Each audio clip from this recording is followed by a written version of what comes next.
Donc je vais parler de système différentiel. Alors,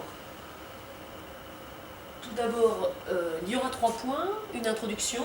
Ensuite, je parlerai de système différentiel linéaire et je terminerai par les systèmes différentiels non linéaires. Première partie, donc l'introduction. Alors, dans le diaporama ou le cours sur la modélisation dans un bioréacteur à volume constant, on est parvenu à un modèle mathématique classique de croissance des bactéries, qui est le suivant. Donc ici, petit x, ça dénote la concentration de biomasse dans le bioréacteur, petit s, la concentration de substrat.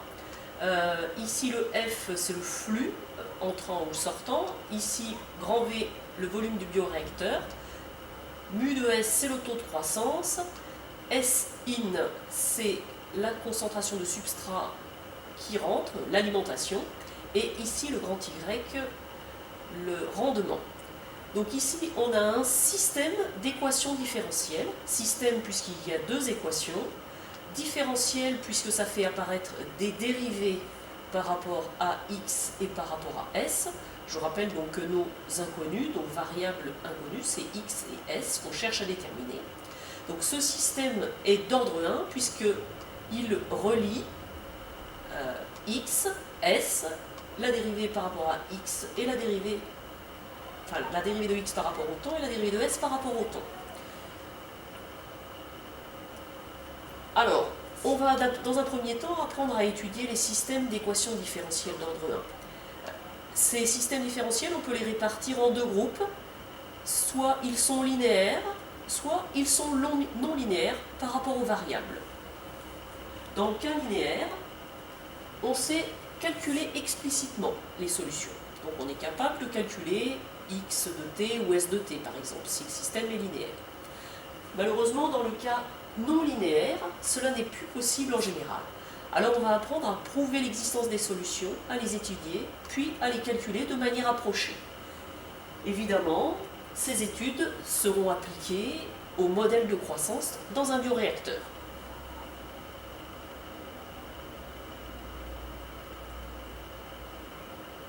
Alors, maintenant on va considérer un système différentiel, c'est-à-dire n équations différentielles, avec n qui est supérieur ou égal à 2. Et ces équations différentielles donc, sont d'ordre 1, ne portent que sur les dérivées premières. On va regrouper les variables, les fonctions variables, dans un vecteur qu'on va noter grand Y de dimension n.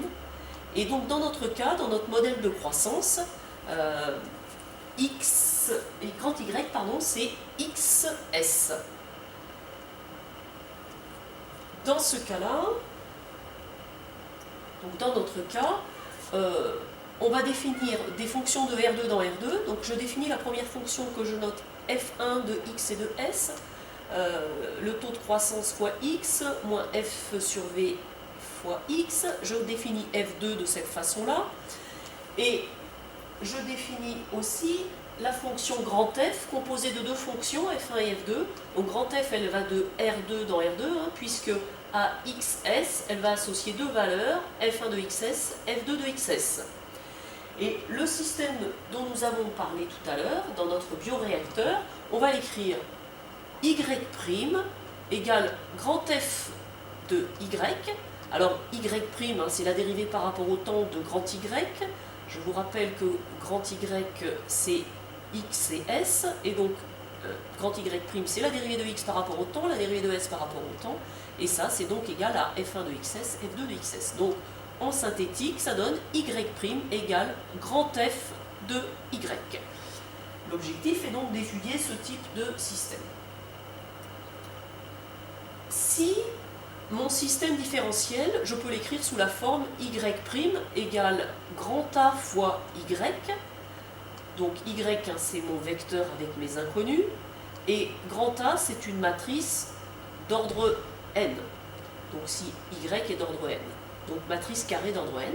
À ce moment-là, on va dire que le système différentiel, il est linéaire. Et dans le cas contraire, c'est-à-dire si je ne peux pas l'écrire sous cette forme y' égale une matrice fois y, je précise que la matrice, évidemment, ne dépend pas, elle, de y, et bien dans ce cas, lorsque je ne peux pas écrire ça, je dirais que le système, il est non linéaire. Et à ce moment-là, y' c'est juste f de grand Y, avec grand F qui n'est pas linéaire par rapport à y.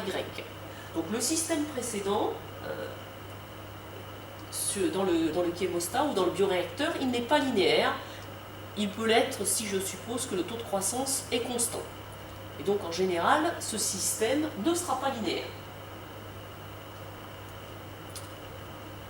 Alors, dans les bioprocédés, on s'intéresse souvent à une situation particulière, c'est la situation de l'état stationnaire.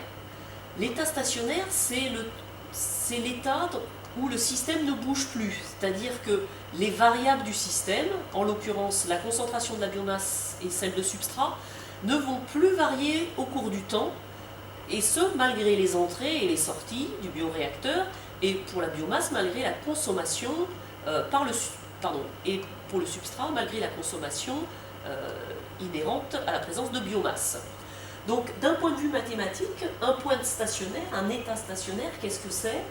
Eh bien, c'est juste écrire que les concentrations de x, de dx par rapport à t, donc la dérivée c'est nul, et la dérivée de s par rapport à t c'est nul. Ce qui veut dire que la fonction x de t est constante, la fonction s de t est aussi une constante. Et après, ça ne bouge plus tout ça. Donc le système est à l'état stationnaire.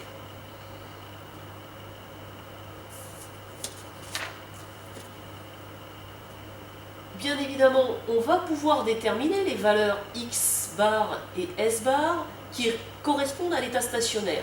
Il suffit pour ça de résoudre f1 de x et de s égale 0, f2 de x et de s égale 0, et ça on le fera. Mais il faut bien comprendre que dans une situation réaliste, c'est-à-dire dans un bioréacteur, il y a toujours des légères variations. Je n'aurai jamais exactement une concentration de biomasse égale à x bar et une concentration de biomasse égale à s bar. Et donc la question qui se pose, c'est est-ce que des petites perturbations proches de l'équilibre, est-ce que ça engendre des changements drastiques ou non dans le comportement des variables du système? Répondre à cette question, c'est l'objet de ce qu'on appelle la stabilité, dont je parlerai aussi.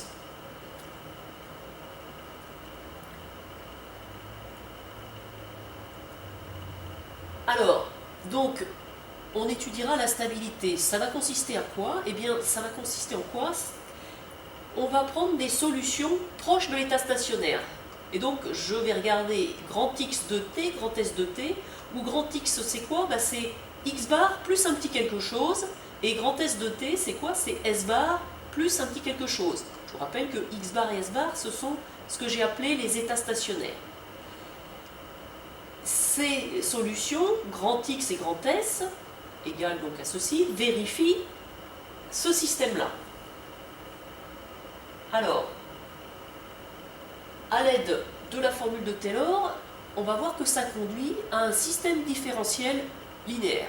Donc là, je vais vous donner quelques petites explications sur le tableau.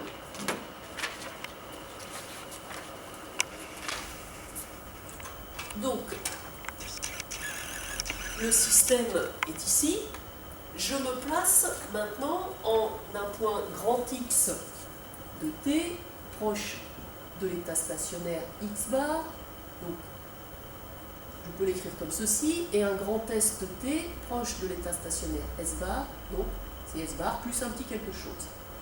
Comme je connais les dérivées de grand X et de grand S, je sais que grand X vérifie le système qui est ici, c'est-à-dire ici en synthétique c'est grand Y égale grand F, Y' égale grand F de grand Y. Eh bien, ça veut dire que ici, ça, c'est égal à f de grand X, grand S, f1, de grand X et grand S, f2 de grand X, grand S. Ce qui, si je remplace par ces variables là-haut, ici, ça fait x bar plus petit x de t, s bar plus petit s de t. De la même façon, f2, x bar plus x de t, s bar plus s de t. Et ici, le d de grand X sur dt, c'est aussi égal à d sur dt de grand X bar plus x de t. Grand X bar, c'est une constante. Donc la dérivée de cette somme, c'est la dérivée de grand X bar plus la dérivée de x de t. La dérivée de x bar, qui est une constante, c'est 0, et donc il ne me reste que la dérivée de x petit x. De la même façon, la dérivée de grand S par rapport à t, eh bien, c'est la dérivée par rapport à t de, grâce à ceci, petit s bar plus petit s de t, et c'est donc égal à d sur dt de petit s de t. Ok? Alors, j'ai donc que dx sur dt, ds sur dt, c'est f1, c'est égal, pardon, dx sur dt c'est égal à f1 de ceci, et ds sur dt c'est égal à ceci. Donc, à l'aide de la formule de Taylor, appliquée à f1 de x bar plus x de t, s bar plus s de t, eh bien je peux écrire, donc, grâce à la formule de Taylor, que c'est f1 de x bar s bar plus le gradient de la fonction f1 en x bar s bar appliqué au vecteur petit x de t, petit s de t, plus des termes d'ordre supérieur. Donc, trois petits points, termes d'ordre supérieur.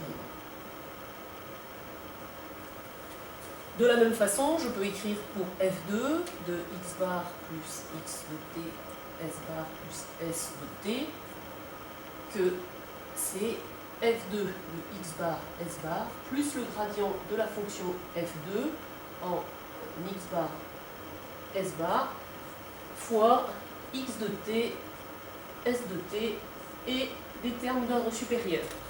Alors, comme mes points x bar et s bar, ce sont des points stationnaires, ce qui va se passer, c'est que ceci, comme ce sont des points stationnaires, ça et ça va s'annuler, et donc c'est égal à 0. Et je vais donc me retrouver avec mon dx sur dt, ds sur dt, qui est seulement égal au gradient, plus des termes supérieurs, et le ds sur dt, le gradient de f2, fois xs de t, plus des termes supérieurs. Et donc, au voisinage de x bar s bar, je vais pouvoir dire que, approximativement, dx sur dt, ds sur dt, c'est d'une part donc, le gradient de f1 en x bar s bar, xs, et le gradient ici de f2, x bar s bar, xs. Voilà, comme ceci. Et si j'écris maintenant sous forme avec mon vecteur grand Y, avec un vecteur grand Y que je définirai comme petit x, petit s, hein, eh bien, petit x, petit s, on va pouvoir écrire que grand Y prime, c'est une matrice fois x, s.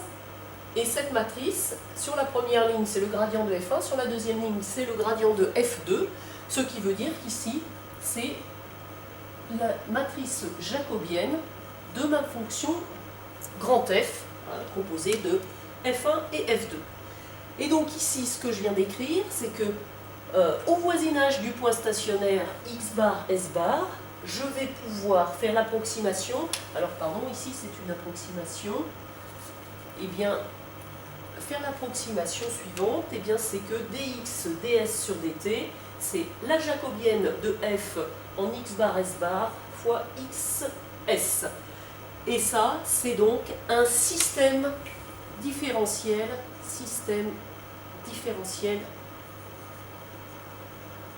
qui est maintenant linéaire, hein, puisque j'ai dit que quand on pouvait écrire y', une matrice fois, ici j'aurais dû mettre y plus que xs, grand y, et bien là j'ai donc un système linéaire. Donc au départ j'avais un système qui était non linéaire et j'arrive à un système linéaire.